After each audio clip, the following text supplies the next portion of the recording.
గంగమ్మ గర్వభంగం. ఒక పల్లెటూరులో అనంతయ్య అనే రైతు ఉండేవాడు. అతనికి గంగమ్మ అనే చెల్లెలు ఉండేది. చెల్లెలంటే అనంతయ్యకు పంచ ప్రాణాలు. కానీ గంగమ్మకు మొదటి నుంచి గర్వం ఎక్కువ. ఆమెకు అన్నగారంటే కాస్త కూడా గౌరవం లేదు. అయితే అనంతయ్య దాన్ని గురించి పట్టించుకునేవాడు కాడు. చెల్లెలు సుఖంగా ఉంటే చాలునని అనంతయ్య మంచి సంబంధం చూసి తనకున్న 2 ఎకరాలు వరకట్నం ఇచ్చి గంగమ్మకు పెళ్లి చేశాడు. తరువాత తానొక పేద ఇంటి పిల్లను చూసి పెళ్ళాడాడు. గంగమ్మ కాపురానికి వెళ్ళింది. అనంతయ్య భార్య కాపురానికి వచ్చింది. అతనికి వరుసగా పిల్లలు పుట్టుకొచ్చారు. సంసార భారం పెరిగిపోయింది. చివరిగా కుటుంబ స్థితి ఎలా అయిందంటే పని చేసిన నాడు తిండి, లేని నాడు పస్తూను. పిల్లలు ఆకలికి అల్లాడుతుంటే ఆ దంపతుల హృదయాలు కుమిలి కుమిలి ఏడ్చేవి. ఆడుతూ పాడుతూ తిరగవలసిన పిల్లలు తిండి లేక ఎండిపోతుంటే అనంతయ్యతో అతని భార్య ఒకనాడు, ఇంత బాధపడుతున్నాం కదా, ఒక్కసారి మీ చెల్లెలి దగ్గరికి పోయి రాకూడదా, తనకు తోచిన సహాయం చేస్తుంది అన్నది. కావాలంటే పోయి రావచ్చు, కానీ వాళ్ళు మాత్రం ఏమంత కలవారని అన్నాడు అనంతయ్య. పోనీ వెళ్ళి చూసిరండి, పెళ్ళయి 5 సంవత్సరాలైంది కదా, మన పరిస్థితి చూసి మీ చెల్లెలు సహాయం చేస్తే సరే సరి, లేకపోతే చూసి వచ్చేయండి అన్నది భార్య. ఇక కాదనలేక అనంతయ్య మర్నాడు తెల్లవారుజామున భార్య ఇచ్చిన గంజి తాగి గంగమ్మ అత్తవారి ఊరుకు బయలుదేరాడు. అతను పగలంతా నడిచి సాయంకాలానికి ఆ ఊరు చేరాడు. ఆ వచ్చే అన్నగారిని గంగమ్మ అంత దూరంలోనే చూసింది. అన్న కట్టుకున్న చింకి బట్టలు, నూనె మొహం ఎరగని చింపిరి తల, బక్క చిక్కిపోయిన శరీరము, గుంటలు పడ్డ కళ్ళు చూసి గంగమ్మ చాలా అదురుకున్నది. ఆమె అన్నను చూసి జాలిపడడానికి బదులు పచ్చగా ఉంటే దిష్టి పెట్టడానికి వస్తున్నాడు అని తన మనసులో అనుకుంది. చెల్లెలు గుమ్మంలో నిలబడడం అనంతయ్య చూశాడు. మళ్ళీ చూసేటప్పటికామె కనిపించకపోయేసరికి కాళ్లకు నీళ్లు తేవడానికి వెళ్ళిందనుకున్నాడు. ఈ లోపల గంగమ్మ తన అన్నను ఎలాగైనా త్వరగా సాగనంపాలని నిశ్చయించుకున్నది. ఆమె లోపలికి వెళ్ళి తాను కట్టుకుని ఉండిన వెలగల పట్టు చీర వెంటనే విప్పేసి చిరుగులు పట్టి వెలిసిపోయిన పాత చీర కట్టుకొని మట్టి పిడతతో నీరు తీసుకొని విచారంగా బయటకు వచ్చింది.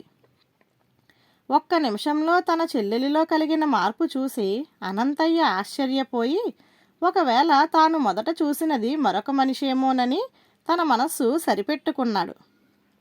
వాకిటి నిలబడి ఉన్న అన్నగారిని చూసి గంగమ్మ తెచ్చిపెట్టుకున్న ఏడుపుతో, ఇంతకాలానికి నేను జ్ఞాపకం వచ్చానా అన్నయ్య, సుఖపడతానని నాకు ఈ సంబంధం చేశావు గాని తిండికి కూడా గతిలేక బాధపడుతున్నానన్నయ్య అంటూ నీళ్లపిడత అందించింది. అనంతయ్య తన చెల్లెలి పరిస్థితికి చాలా బాధపడ్డాడు. అతని ఆశలన్నీ నీరు కారిపోయాయి.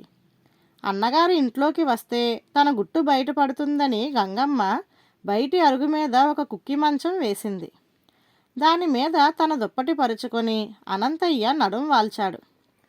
పొలం నుంచి తన భర్త వచ్చే వేలైందని గ్రహించి అన్నకు తెలియకుండా గబగబా గంగమ్మ దొడ్డిదారిన అతనికి ఎదురు వెళ్ళింది. అన్నగారు వచ్చినట్టు అతనికి చెప్పింది. రాకరాక పెళ్ళైన ఇంతకాలానికి బావమరిది తన ఇంటికి వచ్చాడని తెలిసి గంగమ్మ భర్త ఎంతో సంతోషించాడు. తన ఉద్దేశ్యం భర్త గ్రహించకపోయేసరికి, అది కాదండి, మనకు డబ్బు ఉందని తెలిస్తే సహాయం చెయ్యమంటాడు, అందుకని కాస్త కటికి పేదవాళ్ళలా నాటకం ఆడాలి అన్నది. పాపం, రాకరాక వస్తే అదేమిటి అన్నాడు భర్త. నా సొంత అన్నగారు, నాకు లేని ప్రేమ మీకెందుకు అన్నది గంగమ్మ. అది నిజమేననుకున్నాడు ఆమె భర్త. గంగమ్మ ఒక పాత మంచం తెచ్చి తన భర్తకు కూడా బయట వేసింది. గతి లేక ఆమె భర్త దాని మీద పడుకున్నాడు. తన బావమరిదిని పలకరించడానికి మొహం చెల్లక అతను అనంతయ్యను చూడనట్లు నటించాడు. ఈరోజు పండగ. గంగమ్మ చాలా పిండి వంటలు చేసింది. పానకంలో పుడకలాగా అనంతయ్య రాకపోతే భార్యాభర్తలు ఎంతో ఆనందంతో వాటిని తినవలసింది. గంగమ్మ భర్తకు కడుపులో ఎలకలు గంతులేస్తున్నాయి. ఒక రాత్రివేళ వచ్చి లేపి భోజనం పెడతానన్నది భార్య. అందుకోసం ఎంతో ఆసక్తిగా నిరీక్షిస్తున్నాడు భర్త. అనంతయ్యకు నిద్ర పట్టలేదు. తన చెల్లెలి దారిద్ర్యం అతన్ని బాధిస్తున్నది. గంగమ్మ భర్త తన బావమరిదిని చూసి జాలిపడ్డాడు. అయినా తన భార్యను బయట పెట్టకూడదనుకున్నాడు. చలి ఎక్కువ అవుతున్నది. గంగమ్మ తన మంచం కింద ఉంచిన కుంపటిని ఆమె భర్త అనంతయ్య మంచం కిందకి మెల్లగా నెట్టి కొంత సంతృప్తి పడ్డాడు. అర్ధరాత్రి దాటింది. గంగమ్మ భర్త నిద్రలో మునిగిపోయాడు.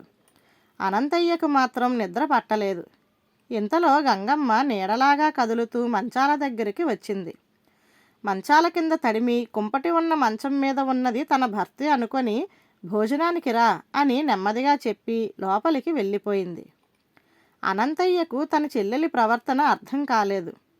తన భర్తకు భయపడి ఆమె తనకు రహస్యంగా భోజనం పెడుతున్నదనుకున్నాడు. అతను తన దుప్పటి కప్పుకొని నెమ్మదిగా లోపలికి వెళ్ళాడు.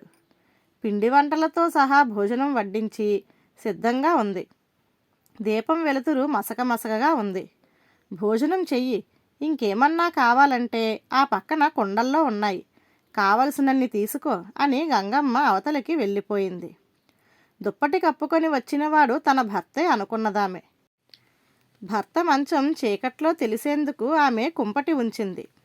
ఆ సంగతి ఆమె భర్తకు చెప్పలేదు. తిన్నగా వెళ్ళి గుమ్మం వద్ద కాపలా కూర్చున్నది. తన చెల్లెలు ఎంతో ప్రేమతో పెట్టిన భోజనం కదా అని అనంతయ్య కడుపు నిండా తిని చెయ్యి కడుక్కున్నాడు. కుండల్లో నుంచి తనకు కావలసినంత తీసుకోమన్నది కదా అని తన దుప్పటి పరిచి ఆమె చూపిన కుండలను అందులో బోర్లించాడు. అందులో బియ్యము, పిండి వంటలు, ఇంకేవేవో ఉన్నాయి. అన్నిటినీ మూటగట్టుకొని అనంతయ్య తన చెల్లెలిని కేకవేస్తే బావగారు లేస్తాడని భయపడి దొడ్డిదారిన బయటికి వచ్చి సంతోషంగా ఇంటిదారి పట్టాడు. మరి కాసేపటికి గంగమ్మ భర్త నిద్రలేచి తన భార్య భోజనానికి పిలవనందుకు మండిపడి, ఒసే భోజనమేదే అని కేక పెట్టాడు. భోజనం చేసేశావుగా, ఇంకా ఏమిటా కేకలు అన్నది గుమ్మంలో కూర్చున్న గంగమ్మ. భర్త మరింత మండిపడి గంగమ్మను 4 తన్నాడు. జరిగిన మోసం బయటపడింది. అసలు నువ్వు కుంపటి ఎందుకు మార్చాలి అన్నది గంగమ్మ. నా ఇష్టం, సొంత అన్నకు తిండి పెట్టని దానివి రేపు నా వాళ్ళు వస్తే కూడా ఇంతే చేస్తావు, పో బయటికి అని భర్త గంగమ్మను బయటికి గెంటి తలుపేసుకున్నాడు. అనంతయ్య తన చెల్లెలి ఇంటి నుంచి తెచ్చుకున్న బియ్యంలో రూపాయలుండటం చూసి తన చెల్లెలి ప్రేమను తెగమెచ్చుకొని ఆ డబ్బుతో బండి ఎడ్లు కొని సంతోషంగా ఉన్నాడు. ధన్యవాదాలు.